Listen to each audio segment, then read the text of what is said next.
Hello everyone, this is Ed with Brain MTG.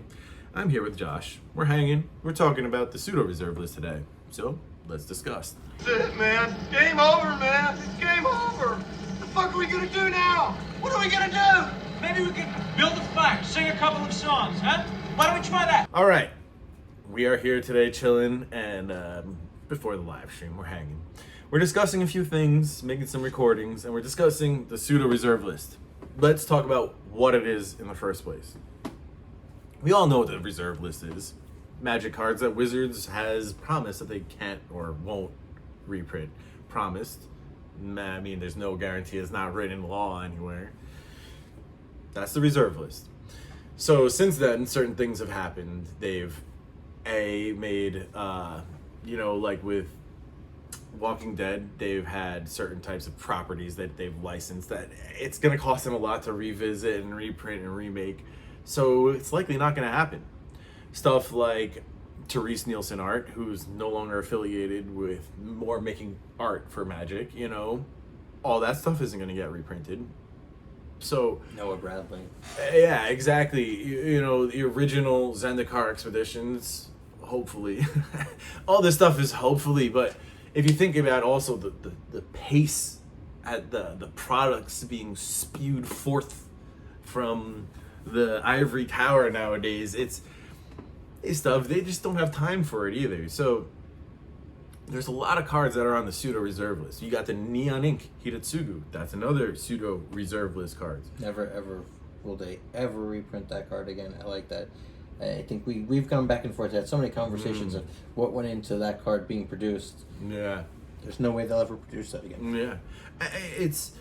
It's almost like it's good for newer players because it gives them almost like a certain amount of cards that are safer than other cards and say the ones that are going to be in double masters. It's just a little bit safer. It gives them an opportunity to get them, not necessarily some of them are pretty unobtainable. Yeah, that's the reality.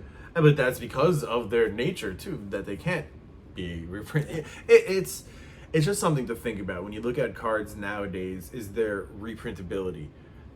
Can they reprint it with ease? Can they just throw it into a set? Like flavor too, there's some flavor that doesn't fit in other sets, I mean, there those Japanese art that they had in, was it Zendikar that had the which was the ones that had all those no, it was Zendikar. It was the Mystical Archives with the alternate art. Oh no, Strixhaven. Strixhaven. Sorry, yeah. Those are very cool. Those are really cool art, and just I find them to be almost impossible for them to reprint. It's not, even though like you have the anime art, it's a little harder because whatever, but they could still reprint that. But I do feel like that those were really cool because they were foil also. That was also. I feel like the anime art. I feel like we would have seen them already because of the stained glass cards. Know, but they did that product right. Yes, they right. did 100%. They did that product so right. War of the Spark, man, they really nailed. And there was a Planeswalker in every pack. Mm-hmm. The numbers of that you had to go through to get the pulls felt right. I mean, they felt rare. They even though you like the exhibitions and inventions from back in the day. My second pack of War that I opened had a foil Narset. Oh god, that was the greatest. I remember opening awesome. That and being like, "Oh, is this real?" Wow. And it's like, "Oh, it's the uncommon." Wow. But it didn't matter. It ended up being Narset. You knew Narset was still money right off the bat. That was those cards are so overpowered. I bought mine in like the first day or two. I remember. I got it for $80. Narset foil alternate art.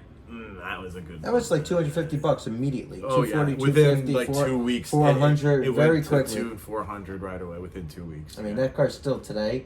That's one of the dirtiest cards ever. Oh yeah, it's for Commander. Nobody could draw anything. Like that. Locking down a lot of decks there. Yeah, with like a Planeswalker too. Harder to remove it, and she's only 3 to cast. Yeah. So I mean, then again too, like that's. Is Meathook Massacre on the pseudo reserve list? Is Narset? It's very difficult to reprint. Definitely isn't. I don't think, but it is hard. Flavor wise, I don't know very, where very, you're gonna very put Meat different. Hook and Mess. I mean, I don't even think that card fit the set for what it was. Let's be honest. I mean, It should have been like a fully like I don't know zombie set or I don't know. Honestly, it felt like a commander card. It felt like something like you would have fit into a very dark themed. Even the Capenna. so Capenna, it would have fit. True, right.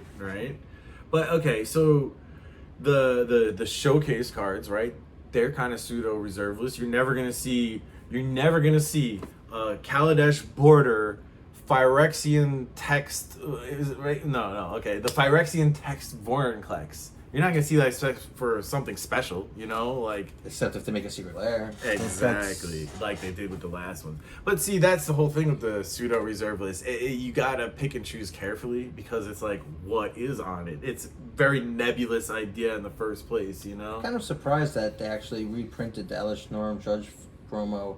I agree. At least with the same art. I think that was a really poor choice. I'll be very honest because I'm gonna just go on a limb and say this. I think Judge Foils promos that have special art should never be reprinted. Yeah, of course. You're giving Should be someone special. something special, and I think we've been, I've been talking to you and bringing it up a little about original art being sold and stuff, and I think, there's a lot of fans out there for that kind of stuff and certain artists and stuff. Not even just the fans of the art of the artists themselves, but just their style of work and stuff.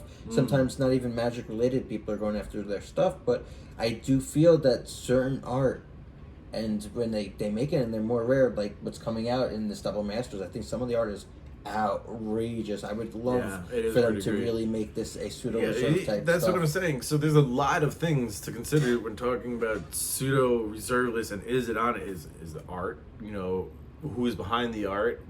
Is the art specifically themed to a set? The mechanics of a card. There's a lot of things to consider. The finish on the card. Yeah. Style. So for me, recently there hasn't been a lot except for maybe the Street Fighter Secret Lair. You have the Hidatsugu Neon Ink. They're gonna reprint the that kind of stuff though. The Street Fighter Secret Lair, you think? Yeah, I think they're gonna give them, like what they did with the secret, the Stranger Things. Oh yeah, but You mean that's the art. Yeah, exactly. I mean with the flavor and the art and absolutely. the style.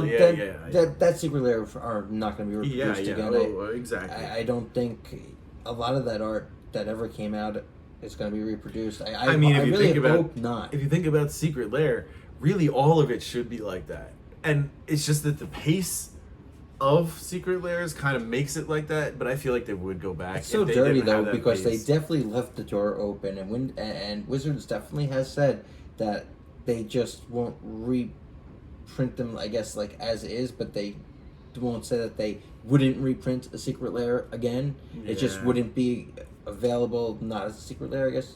I don't forgot even exactly know. how they It's put just, it, but it's just not great. It's not a situation that inspires confidence in me about what they're gonna do it's with gotta it. be You know? like you said, like the Stranger Things, the Street Fighter, Walking Dead, those kind of things that are going to be extremely hard because of the IP Like and Fortnite. the money. Weren't they supposed to have Fortnite? Whatever happened with that? Warhammer's coming out.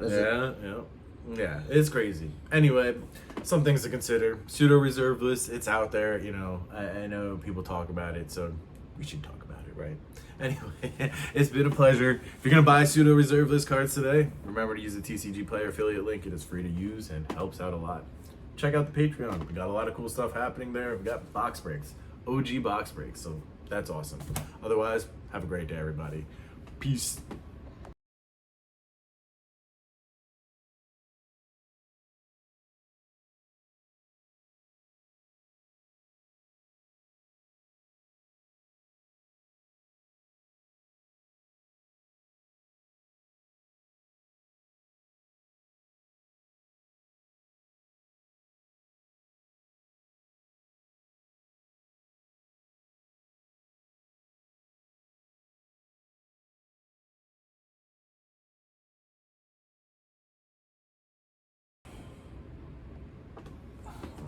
Wait for the wobble, wiggly wobbly.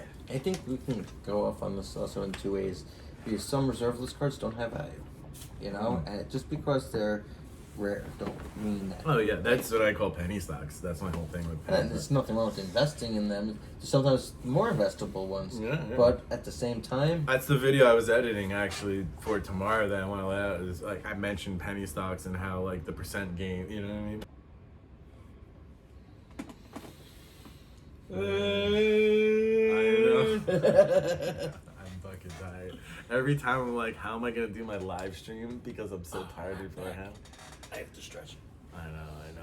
These chairs. That's why I finally splurged and got I was this gonna say, thing. this is- yeah. Finally, yeah.